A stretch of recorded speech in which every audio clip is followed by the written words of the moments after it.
জামাতের সাথে সখ্যতা গড়ে তুলে রাজনীতি করলে বিএনপির পক্ষে আগামী 15 বছর পর্যন্ত বাংলাদেশের রাষ্ট্র ক্ষমতা ধরে রাখা সম্ভব। আবার অন্যদিকে আওয়ামী লীগের সাথে সখ্যতা গড়ে তুললে বিএনপির পক্ষে 5 বছরের মধ্যেই ক্ষমতা হারানো সম্ভব। সিদ্ধান্ত আমাদের, সিদ্ধান্ত আপনার, সিদ্ধান্ত জনগণের। আমরা কি 5 বছরের মধ্যে আমাদের দেশের স্বাধীনতা, সার্বভৌমত্ব হারাবো, নাকি লম্বা সময়ের জন্য আমরা বাংলাদেশের রাজনীতিতে টিকে থাকবো, সেটাই আজকের আলোচ্য বিষয়। প্রিয় সহযোদ্ধা ভাই ও বোনেরা, বন্ধুরা, আমার আজকের বক্তব্য যারা শুনবেন তারা একটু বিষয় খেয়াল করে দেখেছেন, গত 5ই আগস্ট বাংলাদেশের স্বাধীনতা অর্জন হয়েছে। নতুন করে এই স্বাধীনতা অর্জনের জন্য প্রায় 1,500-এর অধিক ছাত্র জনতা, সাধারণ নাগরিক জীবন দিয়েছে, রক্ত দিয়েছে, শহীদ হয়েছে। বাংলাদেশের আপামর জনতা, সেনাবাহিনী, ছাত্র, শিক্ষক, নায়ক নায়িকা, গায়ক গায়িকা সকলের মাধ্যমে, আলেম ওলামা, পীর মাশায়েখ, ইসলামিক দল, বড় বড় রাজনৈতিক দল, বিএনপি, জামাত সহ সকলের অবদানের ভিত্তিতে আজকের এই স্বাধীন বাংলাদেশ।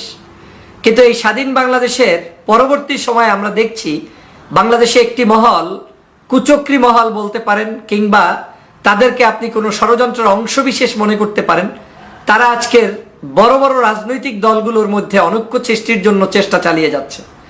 দীর্ঘ প্রায় 16 বছর পর্যন্তই আওয়ামী লীগের একটি প্রচেষ্টা ছিল এদেশে বিএনপি যাতে কারো সাথে রাজনীতি করতে না পারে এবং বড় বড় রাজনৈতিক দলের সাথে যাতে সখ্যতা গড়ে তুলতে না পারে, সেজন্য ষড়যন্ত্র অব্যাহত রাখা।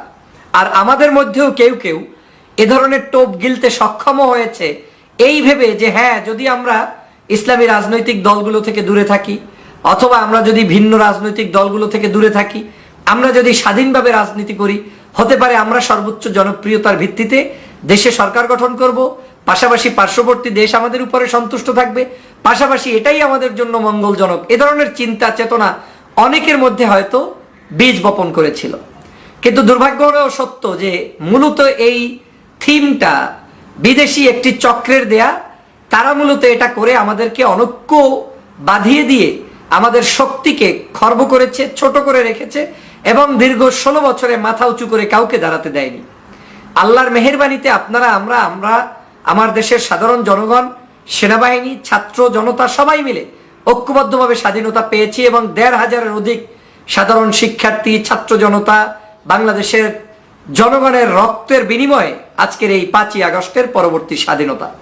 কিন্তু পরবর্তী স্বাধীনতার পরে আজকের যেটা লক্ষ্য করছি সেটা হচ্ছে আওয়ামী লীগ নিজেকে বাঁচানোর জন্য, আবার এই রাজনীতিতে ফিরে আসার জন্য, বিএনপিকে কাছে ডাকার জন্য একটি কৌশল হিসাবে নতুন করে তাদের ভিতরে যারা হতাশা লীগ আছে তাদেরকে ঢুকিয়ে দিয়ে জামাত এবং বিএনপি এবং ইসলামী দলগুলো সহ আরো যত দল আছে তাদের সাথে একটু দূরত্ব তৈরির পায়তারায় লিপ্ত রয়েছে।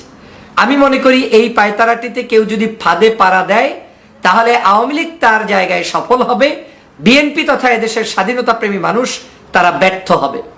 কারণ আপনাকে যদি সহজেই বলি, বাংলাদেশে আওয়ামী লীগ এমন একটি দল যারা যে কোনো মূল্যে আপনাকে যদি আজকে ক্ষমতায় আনে, বিএনপির মতো একটি রাজনৈতিক দল যদি একা একা ক্ষমতায় থাকতে যায় এবং তার সাথে বাংলাদেশের সর্ববৃহৎ সেকেন্ড দল জামাতে ইসলামের মতো একটা দল যদি ব্যাকআপ না থাকে বা সখ্যতা না থাকে, অথবা আন্ডারস্ট্যান্ডিং মানে কি বলে আপনার একে অপরের মধ্যে বোঝাপড়া না থাকে, গ্যাপ তৈরি হয়, শত্রুতা তৈরি হয়, তাহলে আওয়ামী লীগের পক্ষে আগামী 4 বছরের মধ্যে, মানে নির্বাচন পরবর্তী 4 বছরের মধ্যে তারা এমন একটা পরিস্থিতি তৈরি করবে যেখান থেকে বিএনপি উত্তরণ ঘটানোর মতো কোনো পরিস্থিতি হাতে থাকবে না।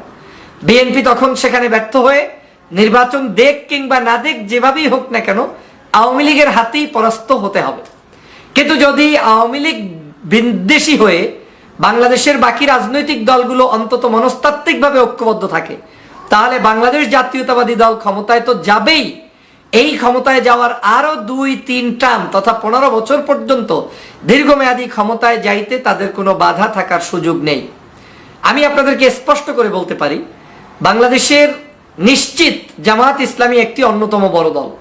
কিন্তু জামাত ইসলামী বাংলাদেশ আজকের তারা তাদের জায়গায় হয়তো শক্তি অর্জন করবে, তাদের হয়তো বিশ্ববিদ্যালয় থাকবে, কলেজ থাকবে, মেডিকেল থাকবে, ব্যাংক থাকবে, ডিসি থাকবে, সচিব থাকবে, এসপি থাকবে, পুলিশ থাকবে, প্রশাসনে অনেক জায়গায় তাদের মতাদর্শের লোক জনবল তৈরি হবে। এটা অবাস্তব নয়, এটাই বাস্তব সত্য। কিন্তু এই জামাত ইসলামের লোকগুলো থাকা সত্ত্বে অন্ততপক্ষে তারা বাংলাদেশের গণতন্ত্রকে ধ্বংসের জন্য চেষ্টা করবে না। তারা বাংলাদেশে বিএনপি যদি নিউট্রালি জনগণের ভোট নিয়ে ক্ষমতায় আসতে পারে, জামাত তাদেরকে সহযোগিতা করে ক্ষমতা টিকিয়ে রাখার জন্য চেষ্টা করবে, পিছন থেকে সহযোগিতা করবে। কিন্তু তারাও শক্তিশালী হবে, তাতে কোনো সন্দেহ নাই। তারা তাদের জায়গায় কাউকেই ছাড় দিবে না, এটাই বাস্তবতা। কিন্তু ছাড় না দেওয়ার পরেও তারা অন্তত বেইমানি করবে না, বিএনপি দীর্ঘমেয়াদে ক্ষমতায় থাকতে পারবে। কিন্তু যদি আওয়ামী লীগের সাথে আপনার সখ্যতা হয়, জামাত যদি আপনার শত্রু হয়, তাহলে কতগুলো খারাপ দৃষ্টিভঙ্গি আমার দৃষ্টি থেকে রয়েছে। তার মধ্যে অন্যতম হচ্ছে আপনি প্রথম 5 বছরই ক্ষমতা হারাতে চলবেন। কারণ একদিকে জামাত ইসলাম অন্যান্য রাজনৈতিক দলগুলোর মধ্যে অনৈক্য থাকার কারণে স্বভাবতই তারা ধরে নিবে যে বাংলাদেশে আমরা আওয়ামী লীগের বিরুদ্ধেও রাজনীতি করে 16 বছর টিকে থাকতে পেরেছি, আমাদের ভাইয়েরা জীবন দিয়েছে, কেউ কেউ মারা গিয়েছে, কেউ কেউ শেষ হয়ে গিয়েছে, জীবন শেষ হয়ে গিয়েছে, তো আমাদের হারানোর আর কিছুই নেই। অন্যদিকে বিএনপি, তারাও আমার উপরে জুলুম অত্যাচার করছে, আমাকে কোনো স্পেস দিচ্ছে না, আমার সাথে কোনো সখ্যতা করে তুলছে না। That means all are same, তারা দুইটাই আমার জন্য সমমানের হয়ে যাচ্ছে। যখন দুটোই সমমানের হয়ে যাবে, তখন স্বভাবতই তাদের রাজনৈতিক জায়গাটা তৈরি হবে একটু তৃতীয় জায়গার, এবং সেই তৃতীয় জায়গাটা যদি স্বাধীনভাবে তারা চলতে শেখে বাধ্য হয়ে, যেহেতু উপায় নেই, তখন সেই জায়গাটাই বিএনপির জন্য শক্তি খর্ব হবে। এখন জামাত ইসলাম তাহলে কি টিকতে পারবে ভালো করে? হ্যাঁ, জামাত ইসলাম তাদের রাজনৈতিক জায়গা থেকে, যেহেতু তারা একটি আদর্শবাদী সংগঠন এবং তারা দেশ, দুনিয়া এবং আখেরা উভয় জায়গার নিয়ে রাজনীতি করছেন, তাদের অনেকগুলো এজেন্ডা আছে, সেই এজেন্ডায় তারা সফল হবে। তারা হয়তো এই 15 বছর যেরকম কষ্ট করে চলেছে, আগামীতে তারা এমন একটা পর্যায়ে যাবে সেখানে তারা হয়তো এর চেয়ে কষ্ট কম করে চলা লাগতে পারে, কিংবা বেশিও করা লাগতে পারে।